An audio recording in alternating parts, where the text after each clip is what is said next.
네, 안녕하세요. 디지털 목자 최정현입니다. 저는 사실 개인적으로 굉장히 즐거움 가운데 있습니다. 하나님이 이제 줄곧 지난 수년간 저를 이제 조금씩 그 깨달음으로 인도를 하세요. 그래서 이제 여기까지 오면서 제가 지난 한 5년은 넘었죠.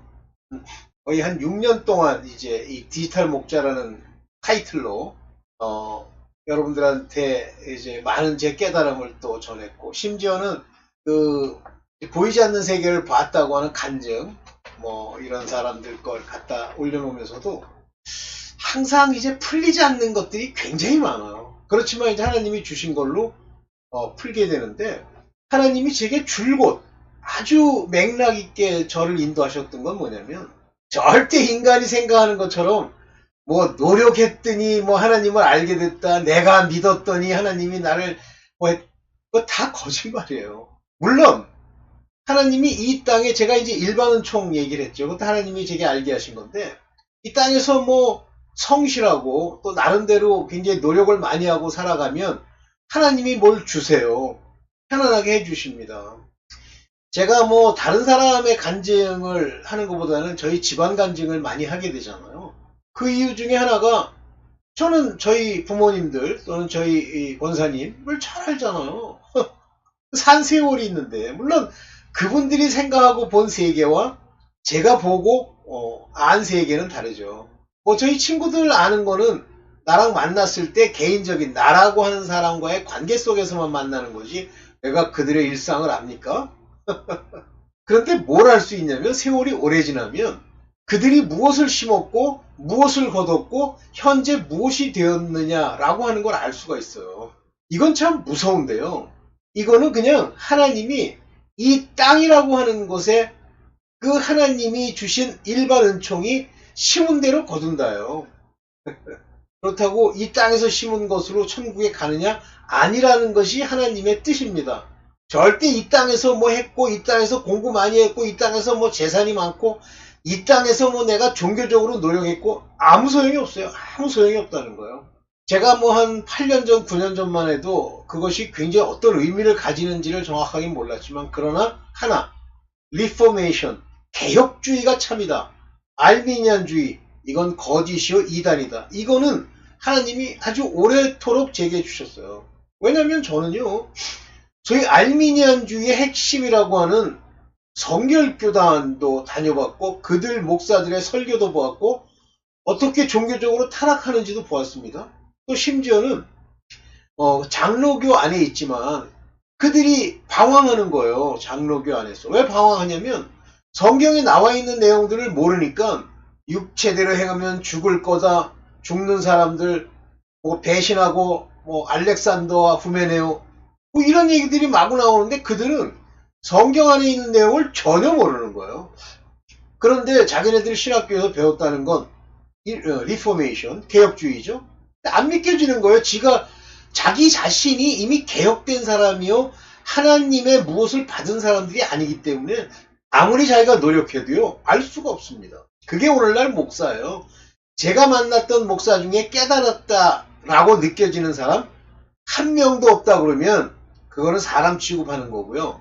한 마리도 없습니다. 한 마리도 없어요. 진짜 한 마리도 못 봤어요.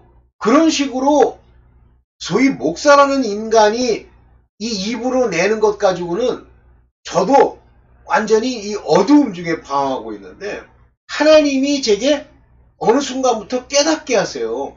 깨닫는 건 두 가지 방법인데, 제가 성경을 많이 읽게 되고 성경의 관계를 서로 연결시킬 수 있게 되는 것이 첫째 하나 있고, 두 번째는 부분 깨닫는 사람들이 하는 이야기들의 어떤 공통점을 보고 그것을 통해서 하나님의 말씀이 이게 아니겠느냐 하는 건데, 하나 분명한 공통점은 뭐냐면, 절대 인간으로서 하나님께 가까이 갈 수 없다. 만약에 가까이 갈 수 있으면 구태여 눈, 귀, 코, 죄송합니다. 눈, 귀, 그 다음에 마음을 고쳐서 깨닫게 하셨다는 말 안 하시죠?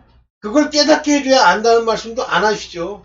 깨달음이 없으면 멸망하는 짐승이라는 말씀도 안 하시죠?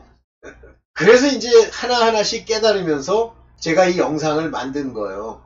제가 분명하게 깨달을 수 있는 부분에 대해서는 이거다라고 얘기를 했습니다. 그러나 그렇지 않은 것에 대해서는 저도 잘 모른다. 그러나 현재까지 아버지께서 주신 내용은 이거다. 이렇게 얘기를 했죠. 그거는 사실 하나님의 진리적 차원에서도 물론 그렇게 해야 되지만 인간적으로도요. 학문적으로 제가 이제 학문을 하던 교수였으니까 모르는 걸 안다고 그래요? 그건 교수도 아니에요. 개 돼지지. 모르는 건 모른다고 그래야 돼요. 그리고 배우려고 그래야 돼요. 그러니까 그 학문적으로도 이 세상의 학문적으로도 모르는 것과 아는 것을 분명하게 하고 배우려고 하는 것. 그런데 이거는 사실 자연과학이나 또는 공학이나 이런 사회과학이 아닌 것을 공부한 사람들은 그렇게 해요. 근데 문제아들은 누구냐면 그건 몇 프로치 되지도 않는 사회학, 무슨 인문학, 순전히 암기로 하는 거, 무슨 이치를 궁구하는 것도 아닌 인간들이 꼭 인간 망칩니다. 상상력을 동원해서 소설을 쓰는 거예요. 그런 사람 얼마나 많아. 지금까지 인간 사회에 나와 있는 소위 계몽주의적 또는 인문주의적 모든 이론이 정상이 어디 있습니까? 오케이. 자, 이런 관점에서 이제 여러분들 오늘 제가 놀라운 걸 이제 듣고 깨달았는데 김창배 장로 이분 보통 분 아니세요. 너무 놀랐습니다. 이분이 얘기한 세족식에 관한 이야기를 푸시는데 뭐 한마디로 거의 망치로 제 머리를 한 대 가격하듯이 충격을 받았죠. 와, 오 마이 갓. 왜냐면 제가 세족식에 관심이 많았거든요. 왜 하나님이 예수께서 왜 느닷없이 돌아가시기 직전에 마가의 다락방이죠? 제가 기억하는 건 성찬식을 하다 말고 배아에다 물을 떠다가 그냥 뭐 손발 씻는 것도 아니고 발을 씻겨 주셔요. 그리고 그 하나하나 이야기 속에 깊은 뜻이 들어있는 것 같은데 당장 이제 제 눈에 들어왔던 건 씻는다는 것. 씻는 건 뭐죠? 깨끗게 하는 거죠. 그 다음에 두 번째는 나와 상관이 있다 없다 말씀하신 것. 그래서 씻음이 발까지 안 씻으면 나랑 상관이 없다. 그럼 발이라는 것이 가지고 있는 의미. 사실은 성경 안에서요. 발에 관한 이야기를 하는 걸 보면 너는 나의 발 씻을 물을 주지 않았다. 이런 말씀이 있고요. 그 다음에 발에다가 향유 한 옥합을 뿌리고 머리털로 닦아준 사건이 있어요. 왜 하필이면 수건이나 손으로 닦지 않고 왜 머리털로 닦았을까? 전부 비유기 때문에 하나님의 말씀은 그 하나하나가 모두 하나님의 비밀을 담은 비유기 때문에 그걸 완전히 알기 전까지는 깨달은 건 아니에요. 이해하시죠? 그 다음에 하필이면 뱀이 그 발 뒤꿈치를 문다고 왜 발 뒤꿈치를 문다고 그러죠? 손가락 끝을 문다고 그러거나 발가락을 문다거나 아니면 옷자락을 문다거나 이렇게 하지 않고 발 뒤꿈치를 문다. 발이란 말이에요. 그래서 뭐 이제 그런 생각만 하고 있었어요. 뭐 그렇다고 해서 제가 깨달아서 주님이 알게 해주셔서 발에 기름 부음, 발에 향유 옥합 한 옥합, 발 씻는 것, 핏을 물을 안 준 것, 뭐 이런 것들의 관계를 제가 다 꿰는 건 아니에요. 그러나 성경은 상당히 중요한 게 그러한 예표들이 다는 아니지만 상당히 그 어떤 상징적인 의미가 연결되도록 되어 있다. 이렇게만 생각했죠. 그러다가 이제 죄 문제, 육신의 죄 문제를 얘기를 하면서 제가 넌지시 세족식 얘기를 한 적이 있어요. 예수께서 우리 발을 씻어야 된다. 계속. 왜냐하면 그 세족식에 보면 온몸을 씻었다는 얘기가 나오잖아요. 그렇지만 이제 씻을 건 발밖에 없다. 이렇게 얘기를 하신단 말이에요. 야, 이거 결코 쉽지 않네. 이렇게 생각을 하면서 세족식을 얘기했고, 그래서 뭐 누가 또 세족식 또 거지같이 푸는 인간들이 있어. 그 가짜 중에 가짜죠. 제가 막 또 막 얘기했습니다. 씻어야지. 뭐 저절로 되는 게 어딨어. 막 이렇게 얘기를 한 적이 있어요. 그러다가 얼마 전에 김창배 장로의 뭐 치킨 게임인가? 뭐 이걸 보면서 그 영상들이 굉장히 많더라고요. 몇 년 전. 심지어는 뭐 한 6년 전, 7년 전 것도 있어요. 뭐 그런가 보다 그러는데 하나하나씩 알고리즘에 탁탁 잡혀 나오는 걸 보면 하나님이 그 안에 어떤 관계가 있으세요. 그 내용 중에 하나가 오병이어 뭐 이렇게 하는 것 중에 세족식의 비밀이라는 게 있더라고요. 그래서 관심 있잖아요. 제가 세족식 한번 얘기를 한 적이 있는데 풀리지는 않았고 그렇지만 뭐 그런 정도만 얘기하고 넘어갔죠. 그러나 때가 이르면 내가 하나님의 비밀을 알도록 되어 있다면 반드시 하나님은 그걸 알게 해주세요. 제가 이 속 안에 씻김에 따라서, 물론 지금은 그 정체성 얘기를 제가 또 많이 드렸잖아요. 아이덴티티 많이 얘기하죠. 그러니까 신학교에 조직 신학에서도 그 얘기 많이 해요. 정체성. 인간은 누구냐? 하나님은 누구시냐? 이거 많이 하죠. 그걸 아이덴티티, 정체성 이렇게 얘기해요. 그래서 제가 정체성 얘기를 많이 하는데, 하나님이 제게 주셨던 정체성에 관한 일종의 비밀을 알게 하신 건 남자와 여자예요. 왜냐면 굉장히 많이 남자와 여자가 등장하는데, 아니 왜 하필이면 남자와 여자야? 인간 땅에 딱 두 종류의 인간밖에 없는데 남자 여자. 일단 두 개의 정체성이라는 건 알 수 있잖아요. 이 남녀 문제가 성경에 얘기가 되고 있는데 그것으로 정체성에 둘 말고 한 세쯤 있다라고 얘기해요. 트랜스젠더도 있어? 딱 정체성은 두 개라는 걸 알 수가 있어. 이 두 개의 정체성을 더 발전시켜보면 휴거될 자들의 정체성도 알 수 있죠. 왜냐면 혼인잔치 자체가 휴거라고 하면 혼인잔치에 들어갈 자들은 신부고, 어떤 사람이 신부냐고 얘기하는 그 신부의 내용을 보면 깨달은 하나님의 자녀라고 하는 자들이잖아요. 그러니까 두 개의 정체성을 알 수 있죠. 자, 그런 정체성의 관점에서 이제 이렇게 풀어나가다 보면 이제 풀리고 해서 완전히 풀린 건 아니죠. 내 자신이 개돼지인데 이렇게 완벽하게 풀렸겠습니까? 그런데 세족식을 보면서 제가 깜짝 놀랐어요. 와, 자, 오늘 제가 이제 놀랍다 이렇게 썼는데, 이 놀란 세족식에 관한 이야기를 한번 볼까요?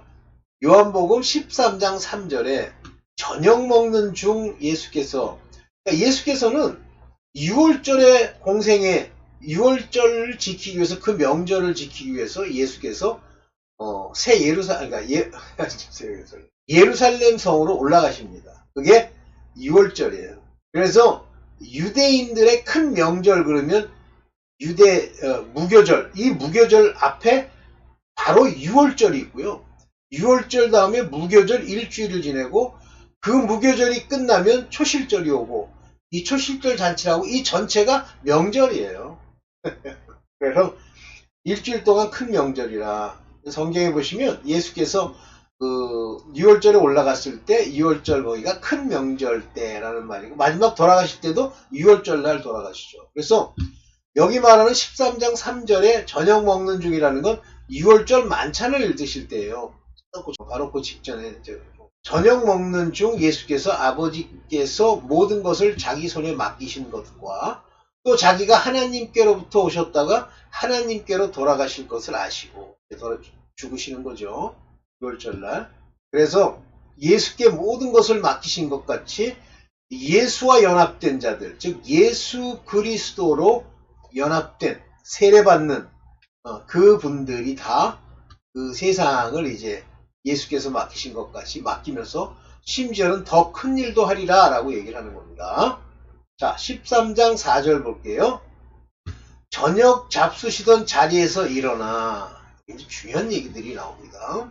겉옷을 벗고 수건을 가져다가 허리에 두르시고, 예수 그리스도의 겉옷을 벗고, his garment, 수건을 가져다가 a towel and gird himself. gir드라는 건 어떻게 하는 걸 gir드라고 그러냐면, 유대인의 남자들이 치마 같은 걸 길게 입었잖아요.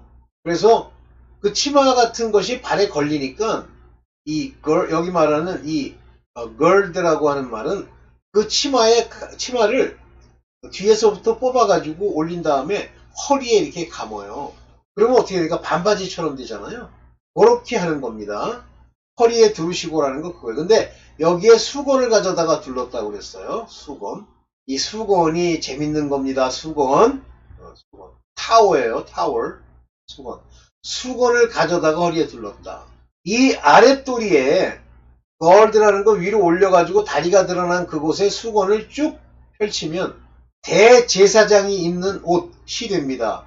다시 말하면 이 겉옷을 벗고 수건을 가져다가 걸드 했다고 하는 거는 대제사장의 차림으로 앉았다라는 얘기예요. 오케이.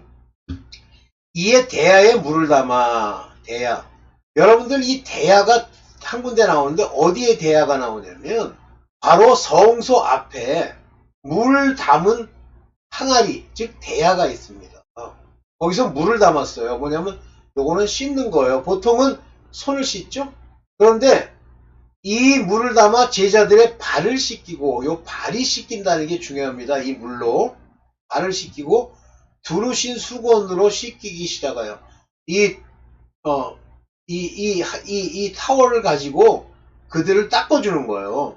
수건으로 닦아주기 시작해요.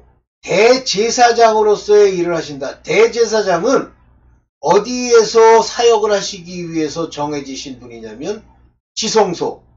바로 지성소 안에는 성령이 역사하는 mercy seat, 성령이 임재하시면서 우리의 음성을 듣고 회개케 하시는 속죄의 의미의 그 mercy seat, 속죄소에 역사하시는 분이 바로 성령이시고, 그 성령의 일에 참여하시는 분이 대제사장이죠. 제제사장이 두른 그 수건으로 씻기기를 시작해요. wipe out, 닦아준단 말이에요. 그런데 이 발이란 말이 재밌습니다. 발을 씻겼다. 발을 씻겼다. 다시 말하면 발이라는 건 예수께서 십자가에 달리실 때 두 군데 못이 박히는데 하나는 손이고요. 또 하나는 발입니다. 왜 발에 못을 박히셨을까요? 왜 발이냐는 게 중요해요. 그 발에 못 박히시는 그 발을 위해 장사를 예비하는 그 마리아가 향유 한 옥합을 발에다 붓고 머리털로 씻어주시잖아요. 그렇게 깨달은 걸 얘기하는데 깜짝 놀라겠더라고. 그 발, 참 놀라운 얘기인데, 발이 죄의 흔적을 얘기하는 게 아니에요. 그래서 중요한 건 씻기시다라는 게 중요합니다. 요 씻긴다. 요 씻긴다는 단어는요, 씻긴다는 단어를, 여기, 딱 보려고 그러니까 잘 안 나오네. 할 수 없다. 씻긴다는 단어, 여기, 물을 붓고, 씻기기 시작했네. 예, 거기까지만 얘기할게요. 자, 씻기 시작했다. 발, 세례. 근데 여기서 이 세례에 대해서 뭐라고 얘기하시면 아직 발이 세례를 못 받았다는 뜻이에요. 세례에 향유가 안 부어졌다는 얘기예요. 자, 그들이 그 발을, 뒤꿈치를 물었다는 얘기예요. 다시 말하면 발에 못 박혔다는 얘기입니다. 그럼 발을 씻긴다는 건 무엇을 얘기하냐? 뭘 씻는다는 얘기냐? 여기에는 씻김이란 뭐죠? 세례, 밥티조, 씻는다. 밥티조, 씻는다. 네,요. 그랬더니 시몬 베드로가 뭐라 그래요? 주께서 내 발을 씻기시나이까? 주께서 내 발을 씻기겠다니요? 저는 이걸 어떻게 감당할 수가 없는데요. 감당할 수가 없습니다. 내 발을 씻기다니요. 그러시면 아니 되십니다. 이렇게 얘기해요. 그랬더니 13장 7절에 뭐라 그러냐면, 내가 하는 것을 내가 이제는 알지 못하나 이후에는 알리라. 지금 내가 뭐 하는지도 몰라. 아직 이 발을 씻는, 발에 세례를 주는 이 일이 아직 일어나지 않았어. 이제는 너희가 아직 몰라. 예수 그리스도께서 세 개의 세례를 얘기하시는데, 첫째는 하나님의 이름의 세례, 물 세례예요. 예수 그리스도 아들의 이름의 세례, 예수 그리스도의 이름의 세례, 씻음, 죄사함. 그리고 마지막 성령 세례. 그러면 너희가 알지 못하는, 아직 일어나지 않은 사건이 뭐냐면 성령의 세례, 성령의 씻음입니다. 성령의 연합이에요. 그게 없어. 바로 이 발을 씻는다고 하는 것이 성령과의 연합을 얘기한다. 언뜻 딱 안 들어오는데 세례의 한 방편으로 씻는다는 걸 보면 탁 깨달음이 오는 거예요. 오 마이 갓! 오 마이 갓! 봅시다. 내 발을 절대 씻기지 못합니다. 발 씻기지 마세요. 제 발을 씻기시면 안 돼요. 이렇게 얘기하니까 예수께서, 내가 내 발을 씻기지 아니하면 내가 나와 상관이 없느니라. 희한하네. 예수 그리스도께서 너를 안다. 예수 그리스도와 연합되었다. 예수 그리스도의 친구다. 예수 그리스도의 일을 행한다.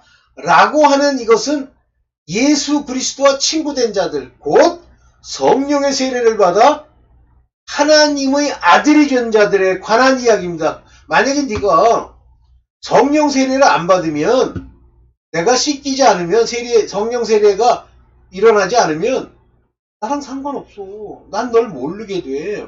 그래서 너희 제자들, 딴 사람도 아니고 너희 12제자에게 하나만 빼고 내가 이 세례를 주는 거야. 이게 성령 세례라는 거 이해되세요?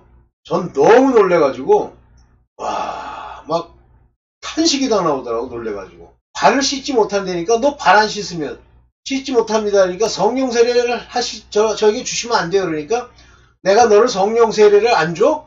그러면 나와 상관없는데 이렇게 얘기하죠. 놀랍죠? 놀랍죠? 그러니까 이제 베드로는 아직 똑같이 씻긴다는 행위가 물세례, 예수 그리스도의 이름의 세례, 성령 세례 이 세 개를 다 모르니까 발뿐 아니라 몸, 손과 머리도 씻겨주시옵소서.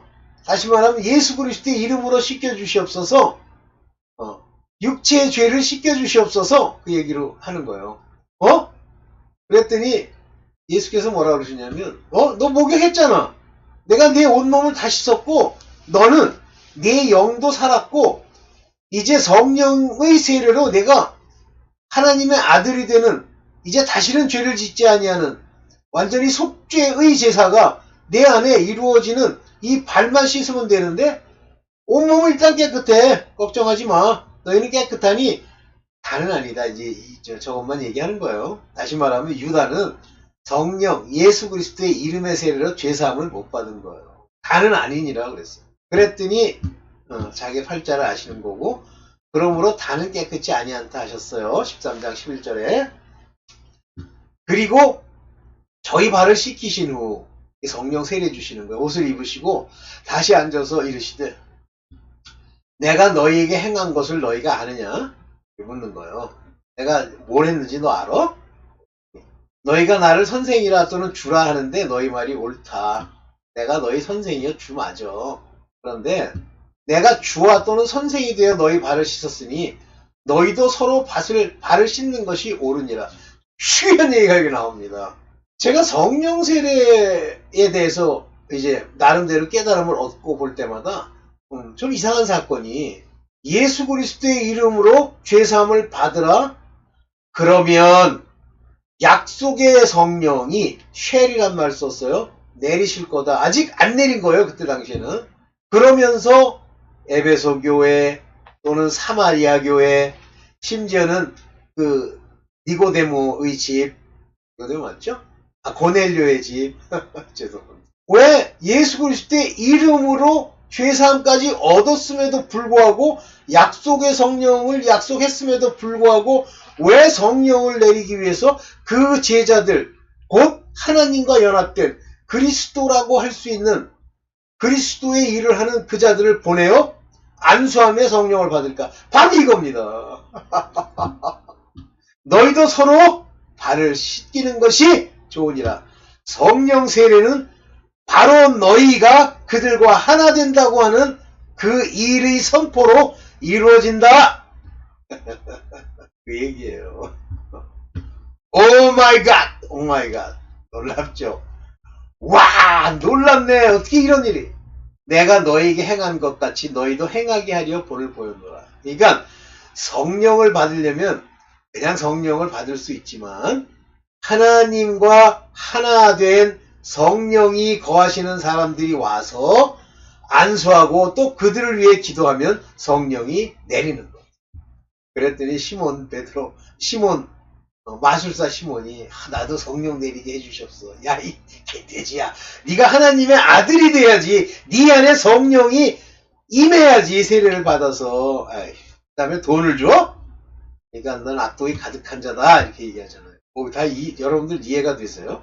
마지막으로 내가 진실로 너에게 이르노니, verily verily, 다른 말로는 아멘 아멘, 너에게 이르노니 종이 상전보다 크지 못하고 보냄을 받은 자가 보낸 자보다 크지 못하나 너희가 이것을 알고 행하면 복이 있으리라. 어떻게 알게 돼요? 성령이 오셔서 알게 되는 거죠. 내가 너희에게 다 가르쳐 말하는 것이 아니라 내가 나의 택한 자들이 누구인지. 여기 이제 중요한 얘기 나오죠. 택한 자가 뭐예요? 하나님의 아들들. 택함은 하나님의 아들들. 그러면 부르심을 받았는데 택함을 못 받은 건 하나님의 종들 그나마 그것도 열매를 맺어야 그러나 어떤 자들은 내게 발꿈치를 들었다 한 성경을 응하게 하려는 것이라. 그래서 이 일이 이루기 전에 성령이 오시기 전에 보면 너희에게 이름은 이 일이 이룰 때 즉 성령이 오실 때 오순절날 너희로 믿게 하려 함이로라. 놀랍죠? 오 마이 갓! 세족식의 진정한 의미를 드디어 알게 됐습니다. 그런데 제 자랑 하나 할게요. 이거 깨닫는 것도요. 하나님이 깨닫게 해주셔야 깨닫는 거예요. 그 전부터 세족식에 대해서 제가 관심을 가지고 봐왔기 때문에 오늘 저 세족식의 얘기를 듣고 이 마음의 기쁨으로 그 말씀이 내 안에 들어온 거예요. 오 마이 갓. 그래서 성경 안에 예수께서 또는 바울이 한 얘기를 쫙 펼쳐놓고 보면 두 가지를 섞어서 말하는데 하나님의 자녀된 자들에게 말하는 게 있고요. 하나님의 자녀가 아닌 여자들, 종들에게 하는 이야기가 있어요.